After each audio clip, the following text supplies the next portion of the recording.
இந்த 1000 ரூபாய்க்கு பிறந்தவங்கன்னு நாம் தமிழர் காளியம்மா பேசின ஒரு வீடியோ வைரலாக இருக்குது. அதை நீங்களும் பார்த்துருப்பீங்க. நம்ம ஆளுகளும் நிறைய பேர் அதுக்கு கவுண்டரா வீடியோ போட்டிருக்கிறாங்க. அதையும் நீங்க பார்த்துருப்பீங்க. 1000 ரூபாய், இந்த 1000 ரூபாய்க்கு பிறந்தவங்களுக்கு 1000 ரூபாய் மட்டும்தான் தெரியும் நினைக்கிறேன், எது ஒன்றும் தெரியாது போல. ஆக்சுவலா இது நான் ரொம்ப நாளா நம்ம ஆளுகள்கிட்ட சொல்லிக்கிட்டு இருக்கிற ஒரு விஷயம் தான். இந்த காளியம்மான்னு வந்தா மட்டும் நீங்க ஒரு சாஃப்ட் அப்ரோச்சை கையாளுறீங்க, அப்படி பண்ணக்கூடாது.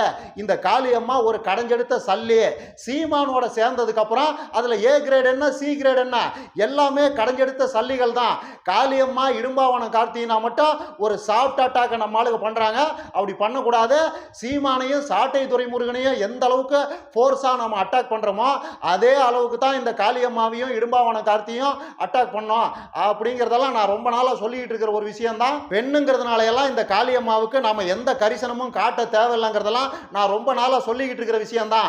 சீமானோட சேர்ந்ததுக்கு அப்புறம் அது ஆண் என்ன பெண் என்ன சல்லி தான். ஸோ ஃபோர்ஸா தான் அட்டாக் பண்ணணும். அதுக்கேற்ற மாதிரி தான் இந்த காளியம்மா நேற்று பேசி வச்சிருக்குது.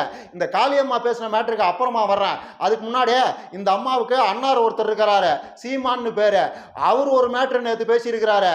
அதாவது ஒரு 4 நாளைக்கு முன்னாடியே ஒரு வயசான திருட்டு பய அப்படின்னு ஒரு பீத்த கதையை சீமான் சொன்னார்ல, அந்த கதையை ஏன் சொன்ன, அதனுடைய வரலாற்று பின்னணி என்ன, அதுக்கு பின்னாடி அவருடைய வலியும் வேதனையும் எந்த அளவுக்கு பொதிஞ்சு கிடக்குது அப்படின்னு கண்ணெல்லாம் கலங்கி போய் குமுறி அழுதுருக்கிறாப்ல.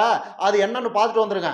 நான் பேசுறது உனக்கு இவ்வளவு வலிக்குதுன்னா, ஒரு பொம்பளை கூட்டிட்டு வந்து 15 வருஷமா வச்சுக்கிட்டு என்னைய பண்ணிட்டான் அதை பண்ணிட்டான் இதை பண்ணிட்டான் தெருவில் பேச வச்சு வழக்க போட்டு ரோட்டுக்கு இழுத்து, அடே உங்களுக்குலாம் அவ்வளோ வலிக்குதுன்னா எனக்கு, என்னை பெத்தாளுக்கு, என் ஆத்தாளுக்கு, என் அப்பனுக்கு, என் பொண்டாட்டிக்கு, என் பிள்ளைகளுக்கு, என் சொந்தங்களுக்கு, என்னை நம்பி நிற்கிற இத்தனை கோடி மக்களுக்கு எப்படி இருந்திருக்கும்?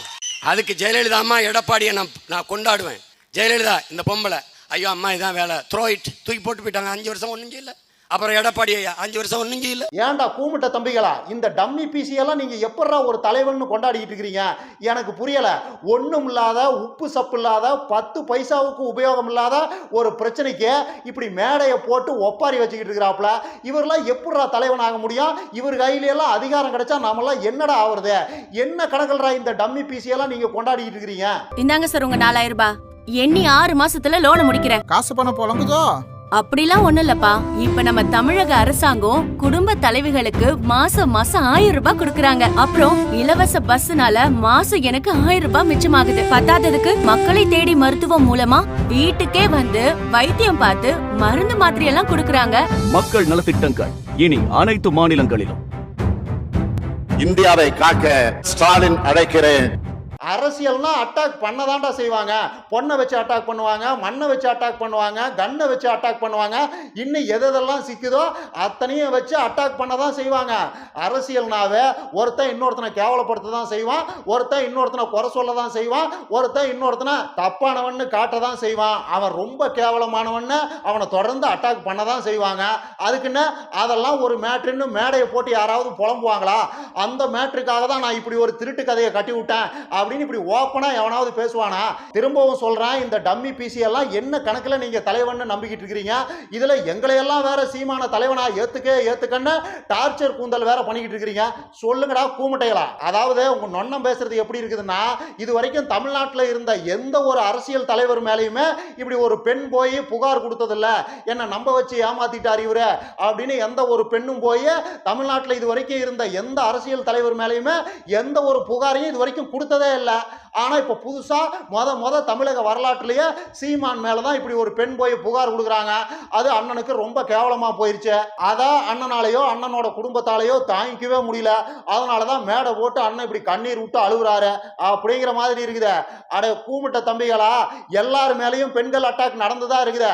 அந்த காலத்துல எம்ஜிஆரையும் அத்தனை நடிகைகளையும் இணைச்சி வச்சு பேசாத பேச்சா பல நடிகைகளே எம்ஜிஆர் என்னை ஏமாத்திட்டாருன்னு ஓப்பனா பேட்டியெல்லாம் கொடுத்துருக்காங்க, குற்றச்சாட்டெல்லாம் வச்சிருக்கிறாங்க. அப்படியே கருணாநிதிக்கு வந்தீங்கன்னா, கருணாநிதியோட அன்னைக்கு ஃபேமஸா இருந்த அத்தனை பெண்களையும் இணைச்சி வச்சுதான் பேசியிருக்கிறாங்க. ஏகப்பட்ட பெண்கள் கருணாநிதிக்கு எதிராக குற்றச்சாட்டெல்லாம் சொல்லிதான் இருக்கிறாங்க. அதுக்கெல்லாம் அவங்க என்ன உங்க நொன்ன மாதிரி அப்படியே மேடை போட்டு ஒப்பாரியா வச்சுக்கிட்டு இருந்தாங்க, அழுது புலம்பிக்கிட்டா இருந்தாங்க. அப்படி குற்றச்சாட்டு வச்சவங்களையெல்லாம் திருடன்னு ஒரு திருட்டு பீத்த கதையை சொல்லிக்கிட்டா இருந்தாங்க. அரசியல்ல இதெல்லாம் சகஜம்ப்பா. அரசியல்லாம் இப்படி பல வகையில் அட்டாக் பண்ண தான் செய்வாங்க, அதையும் மீறி தான் ஜெயிக்கணும் அப்படின்னு அவங்க பாட்டுக்கு போய்கிட்டே இருந்தாங்களே தவிர இப்படி எல்லாம் எல்லாம் அழுது புலம்பல. அதனாலதான் அவங்க எல்லாம் தலைவர்கள் ஆனாங்க. அவங்க இறந்து போய் இத்தனை வருஷம் ஆனதுக்கு அப்புறமும் அவங்களை எல்லாம் தலைவர்னு கொண்டாடுறதுக்கு ஒரு பெரிய கூட்டம் இருக்குதுன்னா அதுக்கு காரணம் அவங்க அந்த அளவுக்கு ஆளுமையோட இருந்ததுனாலதான். இப்படி ஒண்ணும் இல்லாத உப்பு சப்பு இல்லாத விஷயத்துக்கெல்லாம் மேடையை போட்டு ஒப்பாரி வச்சுக்கிட்டு இருந்தா உங்க நொன்ன சீமானை எல்லாம் எவன்டா தலைவனா மதிப்பான்? இப்ப தமிழ்நாடு முதலமைச்சரா இருக்கிறாருல்ல ஸ்டாலின், இவர் மேல இல்லாத கட்டுக்கதைகளா? எனக்கு தெரிஞ்சு ஒரு 35 வருஷமா ஒரு பீத்த கதையை சொல்லிட்டு இருக்காங்க. அவருக்கு உடம்புல பயங்கரமான வியாதி இருக்குது. அவருக்கு ஒரு வாரத்துக்கு ஒரு தடவை ரத்தத்தை கம்ப்ளீட்டா மாத்தணும். அதுக்கான ட்ரீட்மெண்ட் லோக்கல்ல கிடையாது. லண்டனுக்கு அவர் சைலண்டா போயிட்டு வருவாரு. இல்லைன்னா லண்டன்ல இருந்து டாக்டர்கள் இங்க வந்து ரத்தத்தை மாத்தி விட்டுட்டு போவாங்க. இல்லைன்னா செத்துருவாரு அப்படின்னு எனக்கு தெரிஞ்ச நாள்ல இருந்து இந்த கதையை சொல்லிட்டு தான் இருக்கிறாங்க. இன்னைக்கும் சொல்றாங்க. அப்புறம் ஒரு செய்தி வாசிப்பாளர் பெண்ணை வந்து ஸ்டாலின் மிஸ்யூஸ் பண்ணிட்டாரு அப்படிங்கிற கதையை அன்னைக்கும் சொன்னாங்க, இன்னைக்கும் சொல்றாங்க, சொல்லிட்டு தான் இருக்கிறாங்க. இப்ப உதயநிதிக்கு எதிராகவும் அந்த மாதிரியான விஷயங்கள்லாம் தொடர்ந்து பரப்பப்பட்டுக்கிட்டு தான் இருக்குது. நயன்தாராவோட உதயநிதியை இணைச்சு வச்சு பேசுறாங்க. இப்ப லேட்டஸ்டா நிவேதா பெத்ராஜோட உதயநிதியை இணைச்சு வச்சு பேசுறாங்க. இதெல்லாம் அரசியல்ல சகஜம். இந்த மாதிரி அட்டாக்குகள்லாம் தொடர்ந்து நடந்துகிட்டு தான் இருக்கும். இதையெல்லாம் மீறி தான் அரசியல்ல ஜெயிக்கணும். இதுவே உங்க நொண்ணனுக்கு தெரியலையே. உங்க நொண்ணன் கையில அதிகாரம் கிடைச்சா நம்ம எல்லாம் என்னடா ஆகுறது? நாளைக்கு உங்க நொண்ண ஒரு குருட்டு அதிர்ஷ்டத்துல முதலமைச்சர் ஆயிட்டாருன்னா இப்ப நடக்கிறத விட இன்னும் பல மடங்கு அட்டாக்குகள் நடக்கும். இன்னும் பல பெண்களை விட்டு பேச விடுவாங்க, பல பெண்களை விட்டு உங்க நொண்ணனை கதற விடுவாங்க. அப்பெல்லாம் உங்க நொண்ணன் என்ன பண்ணுவாரு? அவங்களெல்லாம் எப்படி சமாளிப்பாரு? இந்த மாதிரி அவர் மேல குற்றச்சாட்டு வைக்கிறவங்களுக்கெல்லாம் திருட்டு பட்டம் கட்டி விட்டுக்கிட்டே இருப்பாரா? அப்படின்னா ஆட்சி எப்படி நடத்துவாரு? நாமெல்லாம் என்ன ஆகிறது? இதுல பூமிட்ட தம்பிகள்லாம் இன்னொரு விஷயத்தை கவனிச்சிங்களா? நான் நாக்பூரை நக்கிற நாய் தான் சீமான் அவர் வாயாலேயே ஒப்புதல் வாக்கு மூலம் கொடுத்தத நீங்க எல்லாம் கவனிச்சிங்களா? ஜெயலலிதாவும் எடப்பாடியும் என் மேல எந்த ஆக்ஷனும் எடுக்கல. இப்ப இவங்க வந்துதான் என் மேல ஆக்ஷன் எடுக்க ட்ரை பண்றாங்க. அவங்க எடப்பாடியும் ஜெயலலிதாவும் ரொம்ப நல்லவங்க அப்படின்னு ஒரு ஒப்புதல் வாக்கு மூலத்தை கொடுத்தாரு. அதை கவனிச்சிங்களா? நாங்க இதைத்தான் சொல்லிட்டு இருக்கிறோம். உங்க நொண்ண நாக்பூரை நக்கிற நாய உங்க நொண்ண அத்தனை பேரையும் சமமா எதுக்குறாரு. பிஜேபி ஏடிஎம்கேவையும் காங்கிரஸையும் திமுகவையும் எதுக்குற மாதிரி தான் உங்க நொண்ண எதுக்குறாரு அப்படின்னு நீங்க நம்பிக்கிட்டு இருக்கிறதெல்லாம் அபத்தம். அப்படி கிடையாது. உங்க நொண்ண திமுகவை பலவீனப்படுத்துறதுக்காக நாக்பூரால் அனுப்பி வைக்கப்பட்டிருக்கிற ஒரு ஏஜெண்ட் அப்படிங்கிறத தான் நாங்க ரொம்ப நாளா சொல்லிக்கிட்டு இருக்கிறோம். இன்னைக்கு உங்க நொண்ணனும் அதையே தான் சொல்லி இருக்கிறாரு. எடப்பாடியும் ஜெயலலிதாவும் உங்க நொண்ண மேல ஆக்ஷன்லாம் எடுக்க மாட்டாங்க. ஏன்னா உங்க நொண்ண திமுகவை பலவீனப்படுத்துறதுக்காக வந்திருக்கிறாரு. திமுக பலவீனப்பட்டா அது ஆட்டோமேட்டிக்கா ஜெயலலிதாவுக்கும் எடப்பாடிக்கும் தான் லாபம். அப்புறம் எப்படி ஜெயலலிதாவும் எடப்பாடியும் உங்க நொண்ண மேல ஆக்ஷன் எடுப்பாங்க? கூமிட்ட தம்பிகள்லாம் அடுத்த தடவை உங்க நொண்ணனை நேரில் பார்க்கும்போது இப்படி கேளுங்க, ஏங்கண்ணே நீங்க எல்லாரையும் சமமா எதுக்கிறதா தான் நாங்க நம்பிக்கிட்டு இருக்கிறோம். நீங்க எல்லாரையும் ஊழல்வாதின்னு சொல்றீங்கன்னு தான் நாங்க நம்பிக்கிட்டு இருக்கிறோம். ஆனா நீங்க என்னன்னா உங்க மேல ஆக்ஷன் எடுக்காத எடப்பாடியும் ஜெயலலிதாவையும் ரொம்ப நல்லவருங்கிறீங்க, கருணாநிதியை மட்டும்தான் திருடன்னு திட்டுறீங்க. எங்களை எல்லாம் என்ன லூசு நினைச்சுக்கிட்டு இருக்கிறீங்களா? இல்ல மடம் நினைச்சுக்கிட்டு இருக்கிறீங்களா? நாங்க என்ன நீங்க என்ன சொன்னாலும் நம்புறதுக்கு நாங்க என்ன வடிகட்டின முட்டை அப்படின்னு உங்க நொண்ணங்கிட்ட நறுக்குன்னு 4 வார்த்தையை கேளுங்க. நீங்க உங்க நொண்ணங்கிட்ட போய் இப்படி எல்லாம் கேட்குறீங்களா இல்லையாங்கிறது வேற விஷயம். நான் உங்களை பத்தி என்ன சொல்றேன்னா உண்மையிலேயே நீங்க வடிகட்டின முட்டா தான். அதுல எல்லாம் ஒன்றும் மாற்று கருத்தே கிடையாது. உங்க நொண்ண எல்லாத்தையும் சரிசமமா எதுக்குறாருன்னு நம்பிக்கிட்டு இருக்கிறீங்களே, நீங்க கடைஞ்செடுத்த கூமுட்டை. அதுல எல்லாம் யாருக்கும் எந்த சந்தேகமும் தேவையில்ல. போய் உங்க முகர கட்டைகளை கண்ணாடியில பாத்துக்குங்க. ரைட், இப்போ அந்த காளியம்மா மேட்டருக்கு வர்றேன். காளியம்மா 1000 ரூபாயை பத்தி பேசிக்கிட்டு இருக்கிறவங்களை எல்லாம் 1000 ரூபாய்க்கு பிறந்தவங்க அங்குது அப்படின்னா சீமான் 15 வருஷமா ஆடு மாடுகளை பத்தி தான் பேசிக்கிட்டு இருக்கிறாப்ல. அப்ப சீமான் ஆடு மாட்டுக்கு பிறந்தாரா அப்படின்லாம் நான் கேட்க மாட்டேன். அப்படின்லாம் கௌரவமாலாம் போக மாட்டேன். அப்படிதான் கேட்பேன், சீமான் ஆட்டு மாட்டுக்கு பிறந்தாரா, மனுஷனுக்கு பிறக்கலையா, ஆம்பளைக்கும் பொம்பளைக்கும் பிறக்கலையா, அப்படிதான் கேட்பேன். ஏன்னா இதுகளுக்கெல்லாம் என்ன ரெஸ்பெக்ட் கூந்தல் வேண்டி கிடக்குது.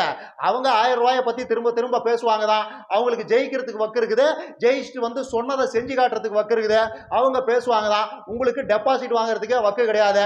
முதல்ல டெபாசிட்டை கட்டின டெபாசிட்டை திரும்ப வாங்கிட்டு வந்து அப்புறமா பேசுங்க. இது எல்லாத்துக்கும் மேல இனிமேல்லாம் அரசாங்கம் மக்கள் அக்கௌண்ட்ல காசு போடுறதெல்லாம் தவிர்க்கவே முடியாது. ஏன்னா நம்ம ஊர்ல மட்டும் இல்ல, உலக அளவுலயே எம்ப்ளாய்மெண்ட் ஜெனரேஷன்லாம் அந்த அளவுக்கு இல்ல. ஆர்டிபிஷியல் இன்டெலிஜென்ஸ் ஆட்டோமேஷன்லாம் வந்ததுக்கு அப்புறம் பெரிய அளவுக்கு மனிதர்களுக்கு வேலை இல்லாம போயிட்டு இருக்குது. ஸோ ஒரு கௌரவமான வேலை, அதுக்கு கௌரவமான சம்பளம், அதை வச்சு ஒரு கௌரவமான வாழ்க்கைங்கிறதெல்லாம் இனிமே எந்த அளவுக்கு சாத்தியம்ங்கிறதெல்லாம் யாருக்குமே தெரியாது. வெளிநாடுகள் குறிப்பா ஐரோப்பிய நாடுகள்ல டெஸ்டிங் எல்லாம் போயிட்டு இருக்குது. யூனிவர்சல் பேசிக் இன்கம்ங்கிற மாதிரி ஒரு திட்டத்தை கொண்டு வந்து ஒரு பெருந்திரளான மக்கள் அக்கௌண்ட்ல மாசம் மாசம் ஒரு குறிப்பிட்ட அமௌண்ட்டை போட்டு அது என்ன மாதிரி எக்கானமியில இம்பாக்ட் பண்ணுது அப்படிங்கிறதெல்லாம் அவங்க கண்காணிச்சுக்கிட்டு இருக்கிறாங்க. அமெரிக்கா மாதிரி நாடுகள்ல எல்லாம் அன்எம்ப்ளாய்மெண்ட் பெனிஃபிட் ஸ்கீம்னு வச்சுக்கிட்டு ஒருத்தனுக்கு வேலை இல்லாத ஒருத்தனுக்கு அவன் வேலைக்கு போனான்னா எவ்வளவு சம்பாதிப்பானோ அதில் 50% 60% எல்லாம் ரொம்ப நாளாக கொடுத்துக்கிட்டு தான் இருக்கிறாங்க. இப்போ பெரிய பெரிய ஃபேக்ட்ரிகள்ல எல்லாம் ரோபோக்கள் வேலை செய்யுது இல்லையா, அந்த ரோபோக்களுக்கு ஒரு சம்பளத்தை போட்டு அதை ஒரு டேக்ஸ் மாதிரி கவர்மெண்ட்டுக்கு கட்டிடணும், அந்த அமௌண்ட்டை கவர்மெண்ட் மக்கள் அக்கௌண்ட்டில் போடும் அப்படிங்கிற மாதிரியும் சில நாடுகளில் டெஸ்டிங் போயிட்டு இருக்குது. ஸோ இது உலக அளவில் நடந்துகிட்டு இருக்கிற ஒரு பிரச்சனை தான். அதனால இந்த 1000 ரூபாய் அக்கௌண்ட்டில் போடுறதெல்லாம் இனி 2000 3000 4000ன்னு இன்க்ரீஸ் ஆகிட்டு தான் போகணுமே தவிர அதெல்லாம் இனிமேல் குறையறதுக்கு வாய்ப்பு இல்லை. இதெல்லாம் காலத்தின் கட்டாயம், இதெல்லாம் இனிமேல் தவிர்க்கவே முடியாது. ஆனால் இதெல்லாம் சீமான் தம்பிகளுக்கு புரியாது. அவனுங்களை பொறுத்த வரைக்கும் அண்ணன் ஆட்சிக்கு வந்துடுவார், ஆட்டு பண்ண போடுவார், இந்த பக்கம் ஆடு போடுற புழுக்கி அள்ளி அந்த பக்கம் கொட்டி அடுத்த நாள் அதானி ஆயிரலாம்னு அவனுங்க நம்பிக்கிட்டு இருக்கிறானுங்க. அவனுங்கள்ட்ட பேசுறதுக்கெல்லாம் ஒன்றும் இல்லை. இன்னும் நிறைய பேசலாம். லைக் பண்ணுங்க, ஷேர் பண்ணுங்க, கமெண்ட் பண்ணுங்க, மறக்காம சப்ஸ்கிரைப் பண்ணிருங்க.